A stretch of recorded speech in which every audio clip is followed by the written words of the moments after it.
আসসালামু আলাইকুম। Philosophy corner BD চ্যানেলের পক্ষ থেকে আপনাদেরকে জানাচ্ছি স্বাগত এবং শুভেচ্ছা। পাশ্চাত্য দর্শনের ইতিহাস, প্রাচীন এবং মধ্যযুগ দর্শন বিভাগের অনার্স প্রথম বর্ষের এই কোর্সের আজকে আমার আরেকটি নতুন বিষয় নিয়ে আলোচনা হবে। আলোচনা শুরু করার আগেই আপনাদেরকে অনুরোধ করছি আমার চ্যানেলটিকে সাবস্ক্রাইব করে রাখার জন্য। নতুন নতুন দার্শনিক তথ্য নিয়ে যখনই আলোচনা করা হবে যাতে আপনারা সেই ভিডিওটি সাথে সাথে পেয়ে যান। কাজেই যারা দর্শন সম্পর্কে জানতে আগ্রহী এবং বিশেষ করে যারা দর্শন বিভাগের শিক্ষার্থীরা, তারা আমার এই চ্যানেলটিকে সাবস্ক্রাইব করার জন্য অনুরোধ করা যাচ্ছে। আজকে এই কোর্সের নতুন একটি টপিকস নিয়ে আলোচনা করব এবং এই টপিকসটি 2020 সালের যারা দর্শন প্রথম বিভাগের পরীক্ষার্থী, অনার্স প্রথম বর্ষের যারা পরীক্ষার্থী, তাদের জন্য আজকের এই লেকচারটি খুবই গুরুত্বপূর্ণ।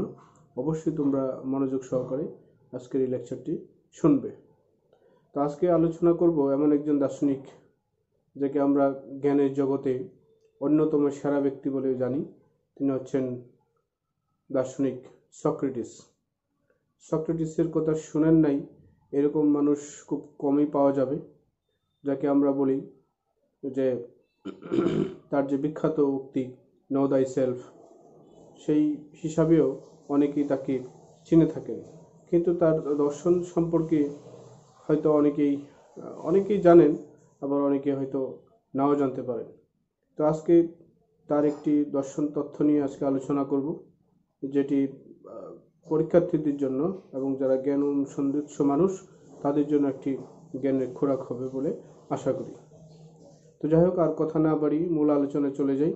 আজকের লেকচারটি একটু দীর্ঘ হতে পারে, তারপরেও মনোযোগ সহকারে শোনার চেষ্টা করবে, বা আপনারা যারা জ্ঞান অনুসন্ধানের জন্য এই ভিডিওটি দেখছেন তারাও মনোযোগ সহকারে আমার এই কথাগুলো শোনার চেষ্টা করবেন।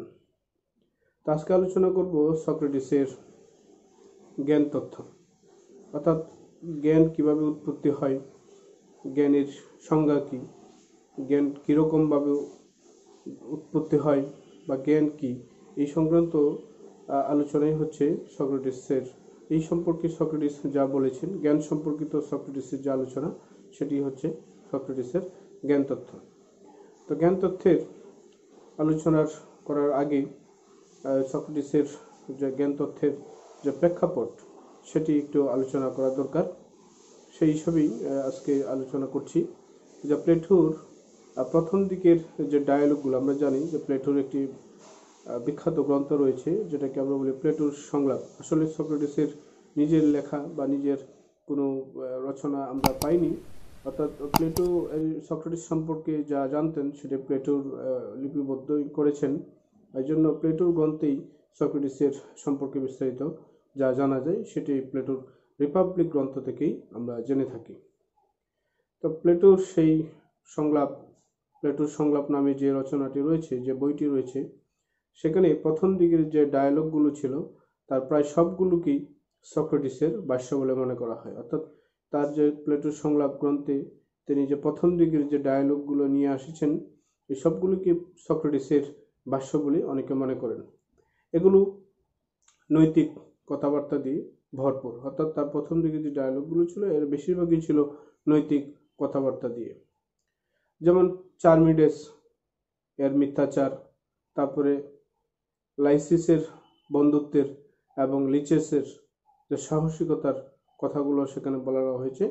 এটি হচ্ছে এই গ্রন্থের নীতিবিদ্যার বা নীতি তথ্য নিয়ে যে কথাগুলো বলা হয়েছে, তার মধ্যে রয়েছে চার্মিডিসের মিথ্যাচার, তারপর হচ্ছে লাইসিসের বন্ধুত্বের এবং লিচেসের সাহসিকতার ব্যাখ্যা। এই সবগুলোকে অবশ্যই ব্যাখ্যা দেওয়ার পরেও সেখান থেকে কোনো সিদ্ধান্ত টানা হয়নি, কিন্তু সক্রেটিস মনে করে থাকেন যে সব প্রশ্নের ব্যাপারে অনুসন্ধান হওয়া বাঞ্ছনীয়। প্লেটোর সক্রেটিস অবশ্য নিজে নিজে কিছুই জানেন না বলে ভাবেন, অর্থাৎ প্লেটো তার এই গ্রন্থে তিনি সক্রেটিস সম্পর্কে যেটা বলেছেন যে সক্রেটিস অবশ্য নিজে নিজে কিছুই জানেন না বলে ভেবে থাকেন। অন্য সকলের চেয়ে তার পার্থক্য হলো এইটা যে তিনি কিছুই জানেন না, এই বিষয়টি তিনি জানেন, কিন্তু তাই বলে জ্ঞান লাভ যে অসম্ভব সেটাও সম্ভব নয়। অর্থাৎ জ্ঞান লাভ, তাই বলে যে জ্ঞান লাভ অসম্ভব তাও কিন্তু নয়। অর্থাৎ জ্ঞান লাভ যে সম্ভব সেটি সক্রেটিস বলতে চেয়েছেন। তার মধ্যে জ্ঞানের অনুসন্ধান করাটাই হচ্ছে সবচেয়ে গুরুত্বপূর্ণ। মানুষ ইচ্ছাকৃতভাবে মন্দ কাজ করে না, অর্থাৎ মন্দ কাজের উৎসই হচ্ছে অজ্ঞানতা।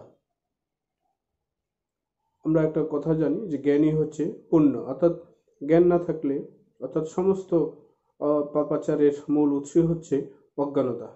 সুতরাং আমাদের জ্ঞানের মাধ্যমে সৎ বা পুণ্য অর্জন করা সম্ভব।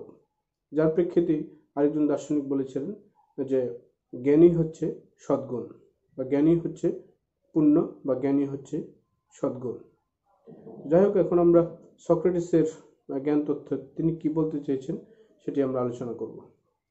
তার নীতি তথ্যের, তার যে নীতি নৈতিকতা সম্পর্কে যে মূল আলোচনা সেটি সম্পূর্ণভাবে গড়ে উঠেছে তার এই জ্ঞান তথ্যের উপর ভিত্তি করে। সুফিস্টদের জ্ঞান তথ্যকে তিনি সার্বজনীন মতবাদ হিসাবে পরিণত করার চেষ্টা করেছেন।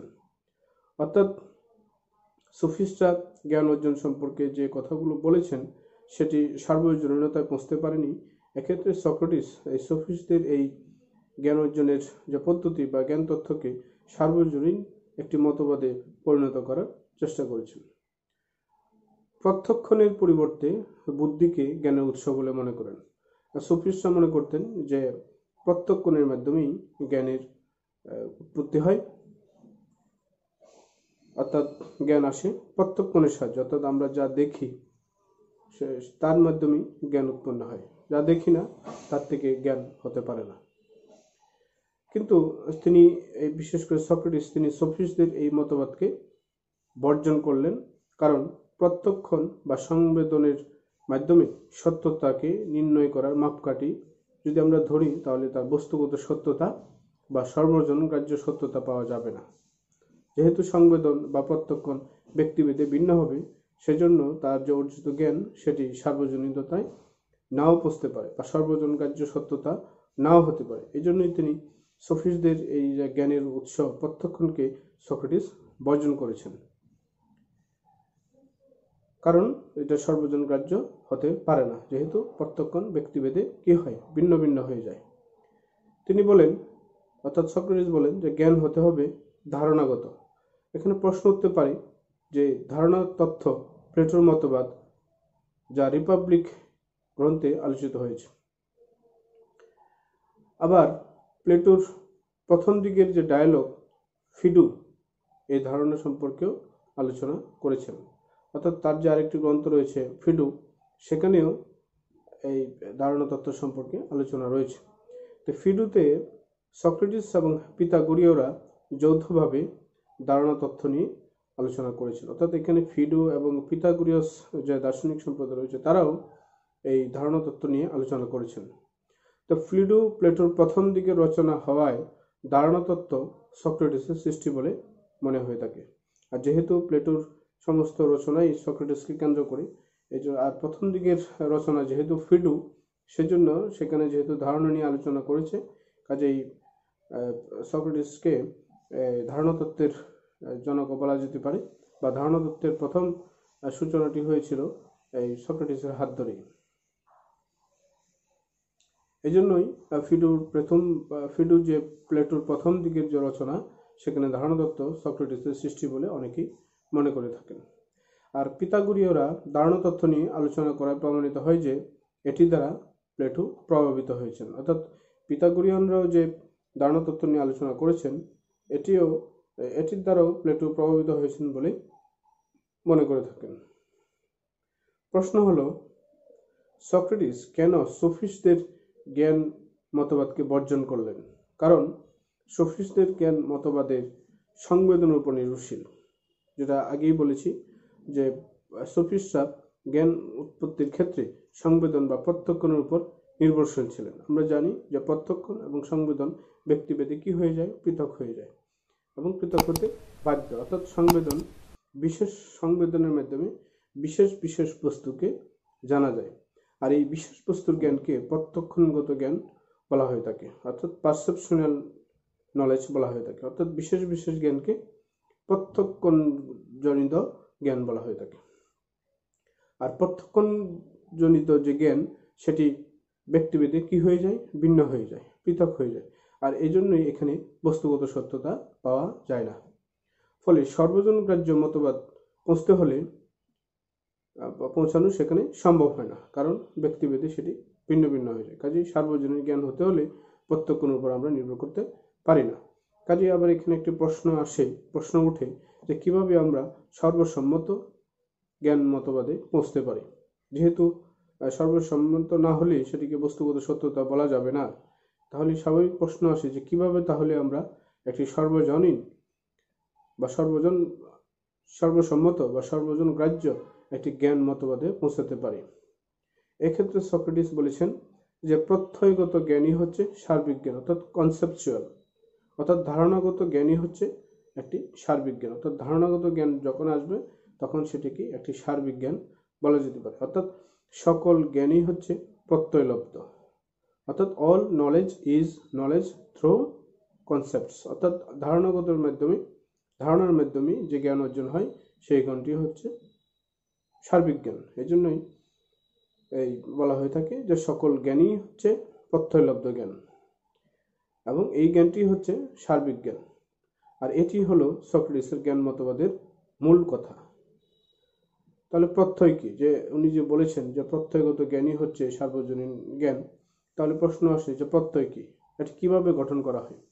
সক্রেটিসের মতে জ্ঞান বুদ্ধির উপর নির্ভরশীল। বুদ্ধির দ্বারাই আমরা বস্তু জগৎকে যথার্থভাবে জানতে পারি এবং এর দ্বারাই প্রত্যয় গঠিত হয়ে থাকে। এখন প্রত্যয়কে বোঝার জন্য বিশেষ ধারণা বা পার্টিকুলার আইডিয়া এবং সামান্য ধারণা বা জেনারেল আইডিয়া এর মধ্যে পার্থক্য আলোচনা করা দরকার। প্রত্যয়কে বোঝার জন্য বিশেষ ধারণা এবং সাধারণ ধারণা এর মধ্যে পার্থক্য যে রয়েছে সেটা আলোচনা করা দরকার। আমরা যখন বিশেষ একজন মানুষ, একটি গাছ, একটি বাড়ি, একটি তারা সম্পর্কে অবগত হই বা ধারণা পাই, তখন তাকে আমরা একটি বিশেষ ধারণা বলে থাকি। এগুলো সবই সংবেদন বা প্রত্যক্ষণের মাধ্যমে জানা যায়।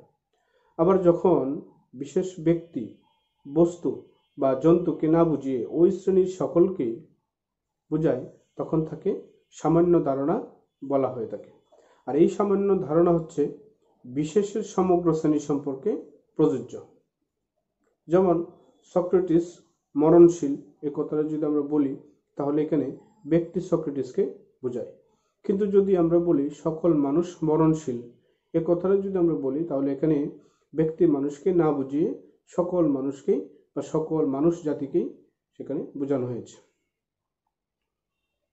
এই ধারণাকেই সামান্য ধারণা বা সামান্য প্রত্যয় বলা হয়ে থাকে।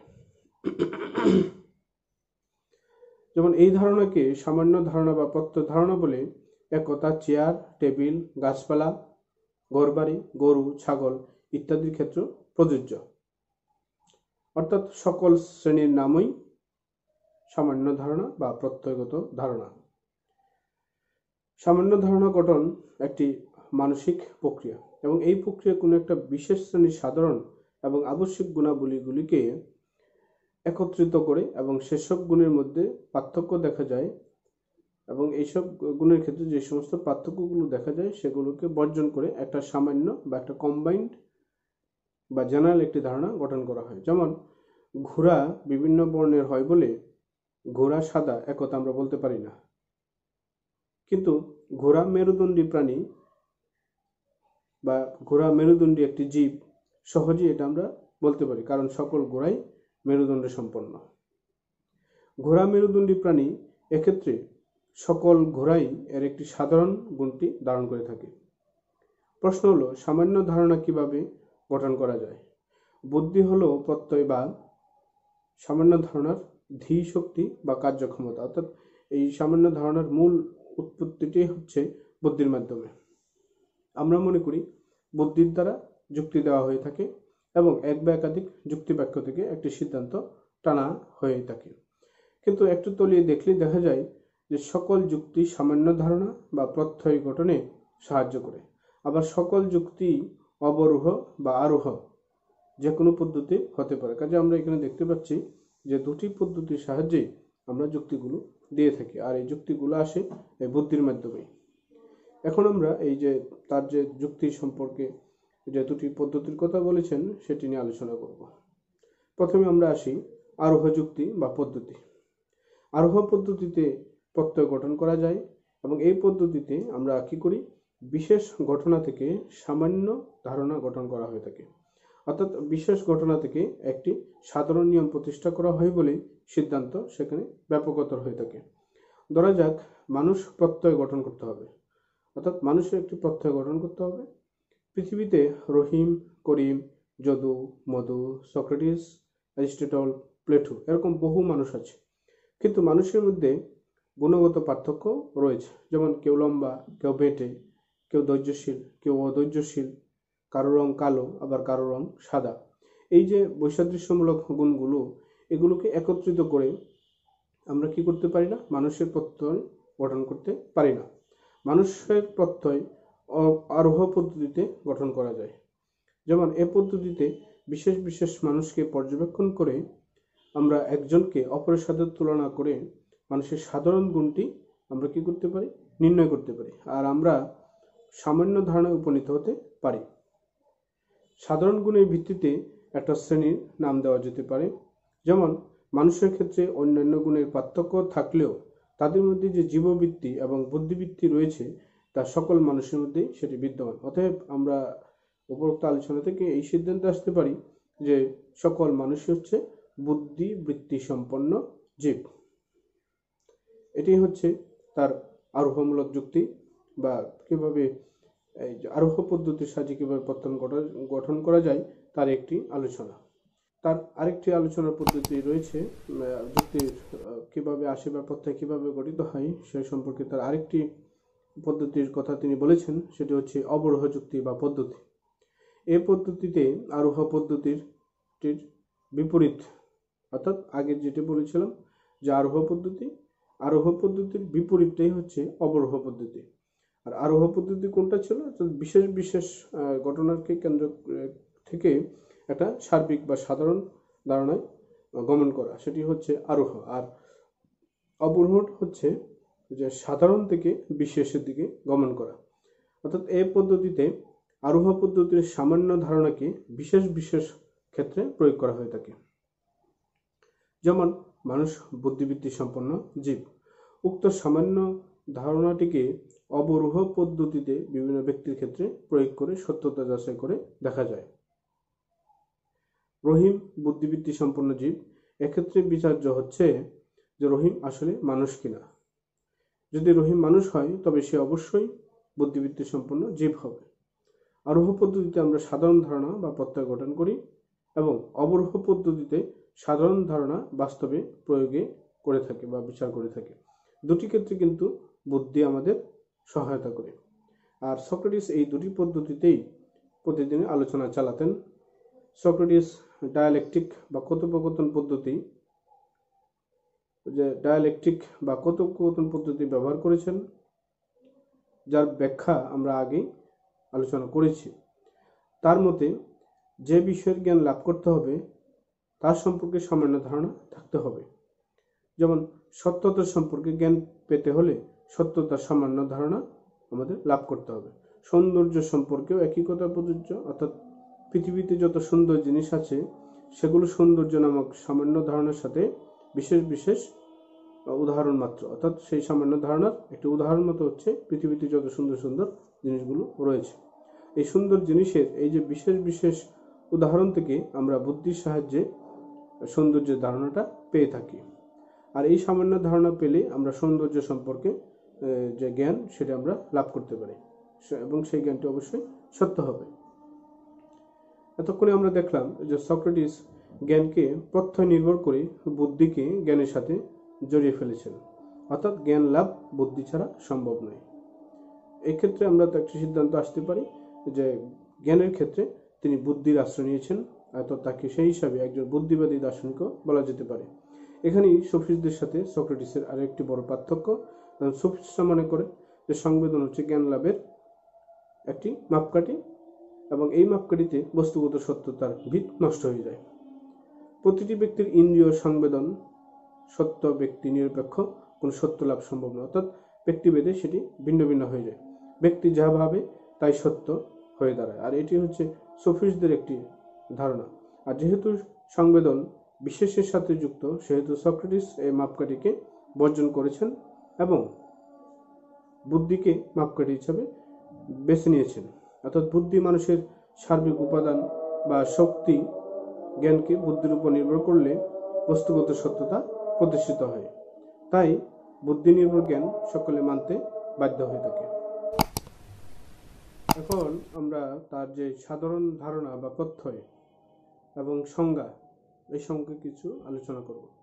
অর্থাৎ সক্রেটিসের যে সাধারণ ধারণা বা প্রত্যয় বা সংজ্ঞা, সেটি অভিন্ন। অবশ্য সক্রেটিস সংজ্ঞা বলতে সার্বিক সংজ্ঞাকেই বুঝেছেন। প্রশ্ন হলো সংজ্ঞা কি? অর্থাৎ মানুষ পদটিকে যদি আমরা সংজ্ঞায়িত করতে চাই, তাহলে আমাদের কি করতে হবে? মানুষের সকল যে গুণ, সেগুলো বর্ণনা করার কোনো প্রয়োজন নেই। কেবল সেই গুণগুলোই বর্ণনা করতে হবে বা বর্ণনা করি যেগুলো সব মানুষের সাধারণ এবং আবশ্যিক গুণাবলীর মধ্যে বিদ্যমান। যেমন মানুষ কালো এবং মানুষ সৎ, এভাবে মানুষ পদের সংজ্ঞা দেওয়া যাবে না, কারণ পৃথিবীর সকল মানুষ কালো এবং সৎ নয়। সাদা মানুষও রয়েছে, কিছু অসৎ মানুষও রয়েছে। পৃথিবীতে বিভিন্ন প্রকৃতি এবং বিভিন্ন রঙের মানুষ রয়েছে, তবে জীববৃত্তি এবং বুদ্ধিবৃত্তি সকল মানুষের ক্ষেত্রে প্রযোজ্য। মানুষ বুদ্ধিসম্পন্ন জীব।